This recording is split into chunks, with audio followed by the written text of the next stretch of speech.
Japan isn't just Tokyo, and anyone who thinks otherwise is mistaken from the very beginning. In the rural villages, there's another country. Rules no one explains, glances that speak louder than words, and a silence that dictates who belongs and who's superfluous. Here, there's no anime or neon lights. There are Japanese women who defy stereotypes, foreigners who spark curiosity and tension, food that instills discipline, ancient rituals, and beliefs that give order to life. This is the Japan that isn't promoted, and that doesn't want to be understood. Entering the Japan that doesn't want to be seen. Getting to a rural Japanese village isn't difficult because of a lack of infrastructure. It's difficult because the system seems designed to give you no reason to go. Trains still exist, yes, but they are increasingly infrequent, slower, and emptier. Many rural lines survive thanks to subsidies, not passengers. The last train might arrive at 6 in the evening. If you miss it, there's no plan B. There are no taxis waiting, no Uber. The message is clear from the start. Here, there's no improvisation. The secondary roads wind through mountains, rice paddies, and dense forests. There are no tourist signs, no eye-catching advertisements. Sometimes you only see a rusty sign with the village's name and a population figure that feels more like a warning than information. In many rural areas of Japan, the population is aging rapidly and dwindling every year. Empty houses, closed schools, shops open only a few hours a day. It's not total abandonment, but it's not vibrant life either. It's silent resistance. The initial visual impact is often beautiful. Wooden houses, traditional rooftops, manicured gardens, clear rivers, mist-shrouded mountains. But that beauty is fleeting if you stay long enough to truly experience the atmosphere. Because emotionally, the place doesn't embrace you. It observes. It assesses. It measures. The silence isn't tranquility, it's control. There's no overt hostility, but neither is there automatic warmth. No one approaches you to ask where you're from. No one smiles out of obligation. Here, courtesy exists, but it's functional, not emotional. The difference with Tokyo, Osaka, or Kyoto is stark. In the big cities, Japan moves quickly, explains itself, adapts to foreigners because it needs to. In the villages, it doesn't. Here, there's no need to please. The pace is slow, but not relaxed. Everything has a reason, a schedule, a proper way, and if you don't know it, they won't teach it to you right away. First, they observe you. Japanese village women. Silent strength and restrained desire. In rural Japan, women don't fit the stereotype exported by urban or media culture. There are no exaggerated gestures, no automatic smiles, no constant search for approval. Here, the female presence is built from a different place, that of daily resilience, bodily discipline, and a quiet autonomy that doesn't need to be announced. The first difference from urban women is perceived in the body before it's spoken. Physical work shapes posture and rhythm. Walking briskly, carrying weight, working the land, tending to family businesses, or caring for the elderly is not an exception, it's the norm. The body isn't adorned to be observed, it's trained to endure. This translates into precise movements, economy of gestures, and a naturalness that doesn't seek to stand out, but ultimately prevails. There's no excessive makeup or clothing designed to attract attention. The aesthetic is functional, but not neglected. It's a beauty that emerges unintentionally. Character accompanies this way of life. They are direct when necessary, but rarely explain more than required. They don't fill silences. They don't soften messages to avoid making others uncomfortable. This apparent coldness confuses many visitors, especially those who arrive expecting the more diplomatic and performative urban approach. In the countryside, emotions are regulated. Showing too much interest, enthusiasm, or curiosity can be interpreted as immaturity or a lack of control. Body language is key. Eye contact is usually long, sustained, without a smile. These aren't flirtatious glances in the Western sense, but rather evaluative ones. They observe how you move, how you speak, how you react to silence. If you quickly look away, if you get nervous, if you fill the space with words, you're exposed. Awkward silence isn't a problem for them, it's a tool. In this context, a phenomenon emerges that many foreigners don't expect. The attraction exists, but it's not expressed in the way they're used to. Latinos and Europeans tend to stand out immediately, not so much because of specific physical traits, but because of the energetic contrast. They gesture more, occupy more emotional space, and look you straight in the eye. This sparks curiosity, sometimes interest, but also caution. Here, desire isn't pursued, it's contained. When attraction arises, it manifests itself minimally. A glance repeated at the same time of day, a greeting that barely changes tone, a functional question that wasn't strictly necessary, nothing explicit, nothing that could be interpreted as a direct invitation. Because in small towns, reputation weighs more than the emotion of the moment. Every gesture is observed, remembered, and contextualized within the group. The unwritten rules about intimacy are strict. No flirting in public, no talking about it, no exposing yourself. A woman may feel interest, even desire, but she will never risk her social standing for a fleeting curiosity. The community is small, and memories are long. A rumor can close doors for years. That's why many tensions remain unresolved, without any visible resolution. There are documented stories and recurring testimonies from foreigners who stayed for weeks or months in rural towns and experienced this constant tension. A European farmer shared coffee every morning with the same woman at a local shop, exchanging minimal phrases, lingering glances, and heavy silences. Nothing ever happened. Nothing was ever discussed. When he left, she returned to her normal routine. The connection existed only in that unspoken space. Another common case is that of the Latin American visitor who, accustomed to more direct interaction, misinterprets the slightest sign and takes the initiative. The result is usually not a confrontation, but a complete breakdown. Glances disappear, the treatment becomes strictly formal, and distance is immediately set. No one explains what happened. It's simply felt. The routine that crushes or molds. Work, climate, and mental resilience. Japanese rural villages appear tranquil upon arrival. Clean streets, ancient temples, forests surrounding impeccably maintained wooden houses. But serenity is only the surface. Beneath this apparent calm, life is governed by routines that mold character, resilience, and mental discipline. Daily life here is not a series of gentle days. It is a constant training for both body and mind. Work begins early and extends until sunset. Agriculture is the backbone of many villages. Rice paddies requiring constant irrigation, vegetable gardens tended with meticulous care, seasonal crops that wait for no one. Each season brings its burden. Spring demands clearing the fields and preparing the soil. Summer brings a heat that seems to absorb energy. Autumn marks the harvest, and winter punishes with snow and cold, confining almost all activity indoors. There is no room for improvisation. Everything is done at the precise time, under the tacit supervision of the community and the rhythm of nature. Fishing, another pillar of subsistence, requires grueling early mornings and endurance in the cold. Those who work on lakes or rivers must adapt to the damp climate, the biting wind, and shifts that often exceed 12 hours. It is physically demanding work that leaves little opportunity for emotional rest. The mind is trained as much as the muscles. Some villages also have local factories or workshops, carpentry, textiles, sake production, or traditional foods. There, discipline is equally strict. Every step follows protocols inherited from generations, where precision is mandatory and mistakes are remembered. There is no leniency. Work is not optional. It is part of the invisible contract that binds the individual to the community. Caring for the elderly is also part of the daily routine, especially in villages where families live together or very close by. Children learn from a young age to help, cleaning, feeding, and providing companionship. Autonomy is demanded from an early age. Children learn to do what is expected without complaint, to anticipate needs, and to respect silence. Discipline isn't taught with words. It's observed in the actions of adults and internalized as an obligation. The climate amplifies the demands. Long, cold winters not only limit agricultural production, but also impose a more restrained emotional rhythm. The isolation, the empty streets, and the all-encompassing snow create a weighty silence. There are no constant modern distractions.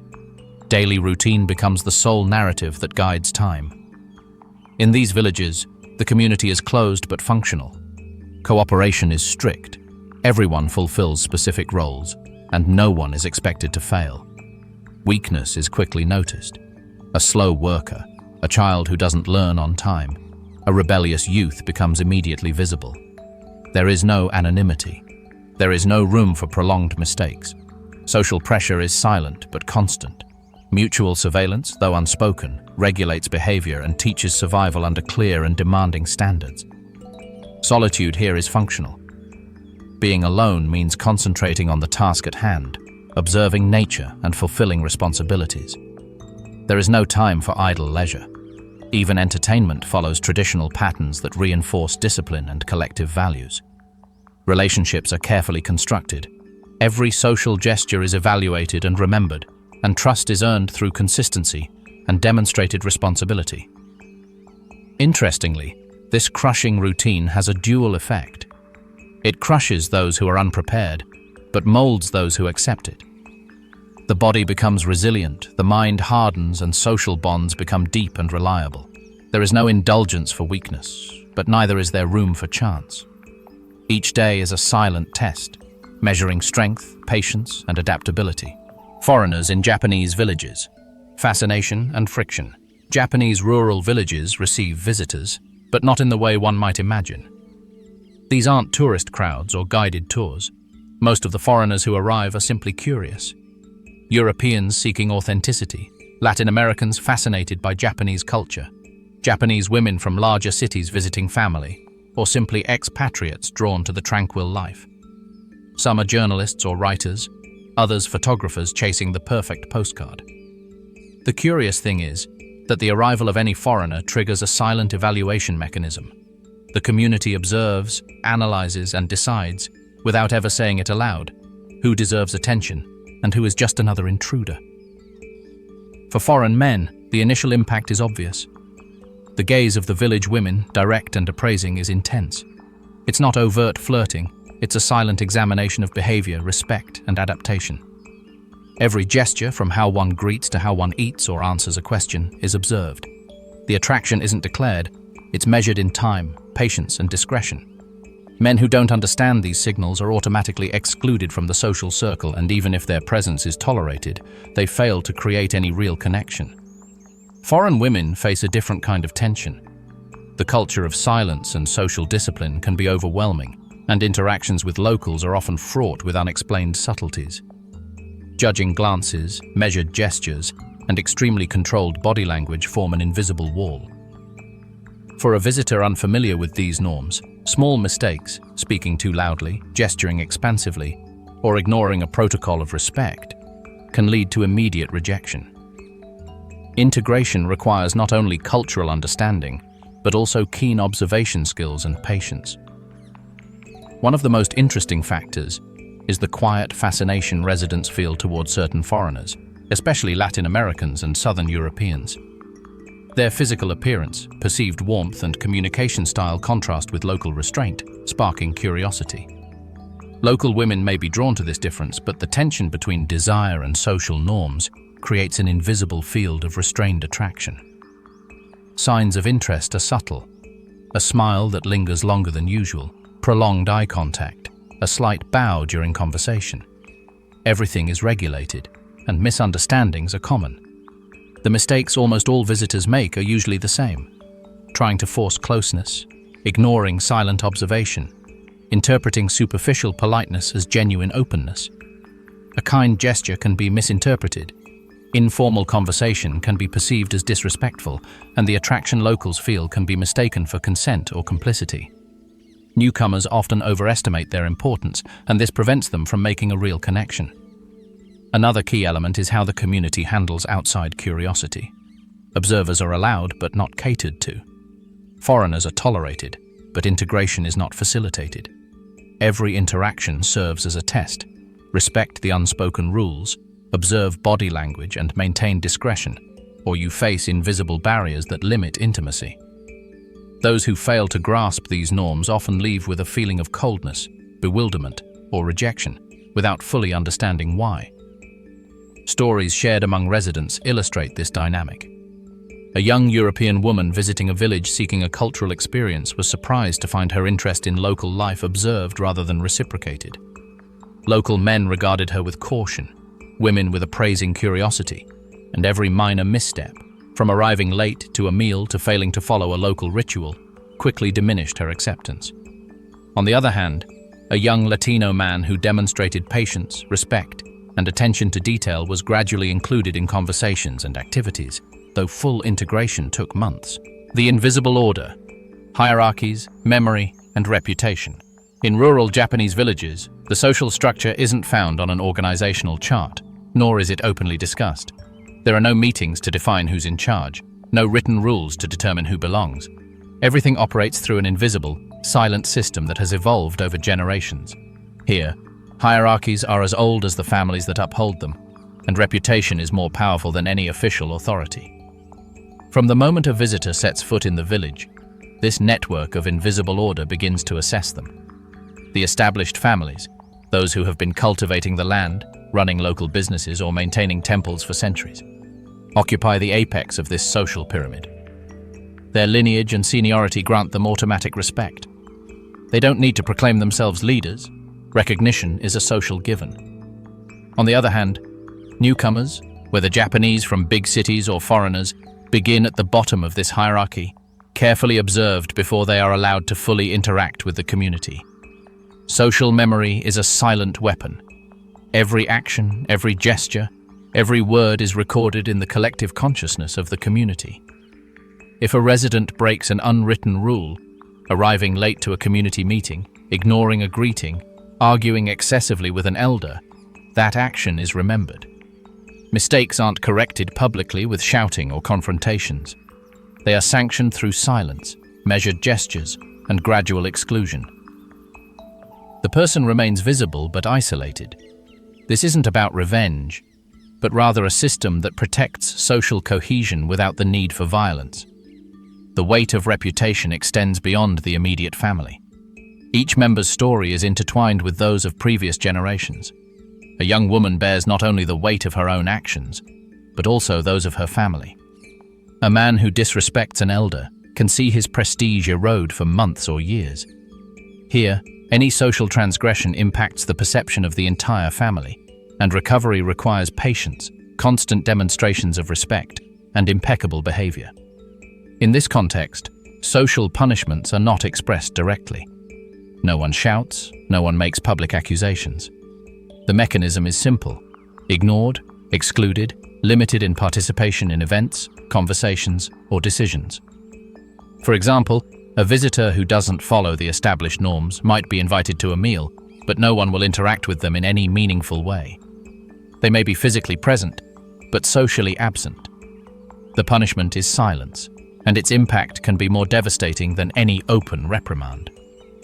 Newcomers learn quickly, sometimes too late, that here time is both judge and memory. What seems trivial today, a misspoken word, an inappropriate gesture, an overly broad smile, can lead to prolonged isolation. The locals don't forget. They evaluate and record, and only those who demonstrate an understanding of the invisible system manage to integrate. Patience and observation are more valuable than strength or charisma. A common example is interaction with the village elders. The elderly don't need to command respect. It's enough for the young to silently follow their cues, such as the way they bow their heads, the order in which food is served, or the manner of addressing other members of the community.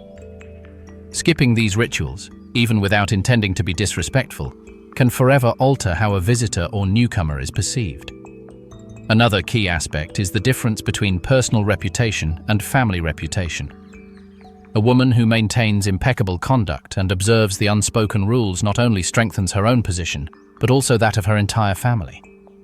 Conversely, a mistake by a male member can generate gossip, hushed comments, or looks that exclude him from important gatherings.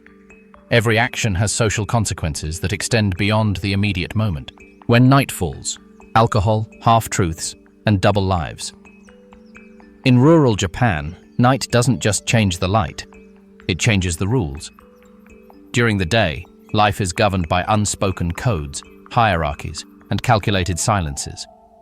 But But when the last rays of sunlight disappear behind the wooden rooftops and paper lanterns illuminate the empty streets, a parallel world emerges where the inhabitants allow themselves to reveal facets that remain hidden during the day. Rural izakayas, small wooden bars with low tables and warm lighting, become the epicenter of this transformation. There, farmers, artisans, merchants, and young people mingle in a space where the rigidity of the day vanishes. Alcohol, whether sake, shochu, or local beer, acts as a catalyst.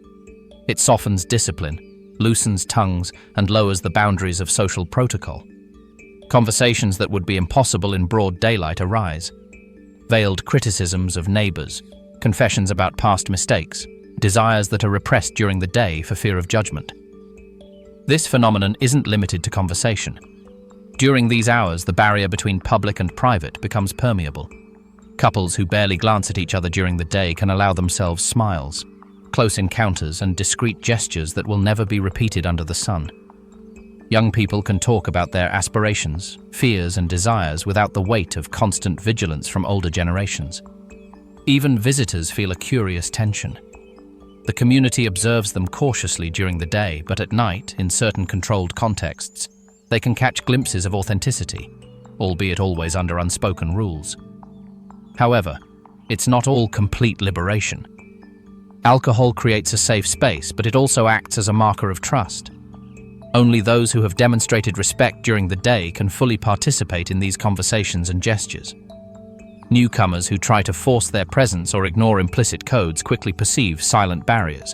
They are allowed to be physically present, but their emotional participation is limited. The night reveals the community's duality: closeness for some, evaluative distance for others. There are also unspoken agreements among the locals, relationships that go undiscussed, understandings of what is shared and what remains unseen. For example, a man might spend hours chatting with several women at the bar, but the topics of conversation, the innuendos, and the gestures never leave that space. What happens under the warm glow of the izakaya lamps remains within the nighttime microcosm. The next day is a reset. Formality returns, the codes are reactivated, and the routine continues as if nothing had happened. This double game creates interesting tensions. Visitors often mistake the nighttime opening for complete freedom, which can lead to social missteps. Similarly, some young residents feel trapped. They know their desires and emotions can only be expressed for a few hours, and then they must return to expected behavior. The night functions as an escape valve, but also as a reminder of the restrictions that define daily life.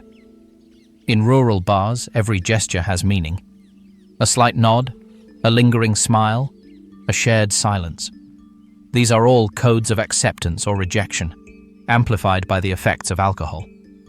What appears spontaneous is carefully mediated by experience and constant observation. The locals know how to read each other with precision.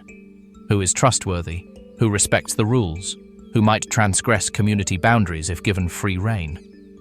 Ultimately, the night reveals that life in Japanese villages is neither monotonous nor uniform. There are layers, facets that unfold only in certain contexts, and a brutal clarity about who belongs and who remains on the margins. What happens after the last toast, and before the sun awakens the rural villages, is never mentioned in the light of day, but it leaves invisible traces in the collective memory. The relationships, desires, and tensions revealed under the moon continue to influence the social dynamics, reminding everyone that in these villages, even nighttime freedom is strictly codified.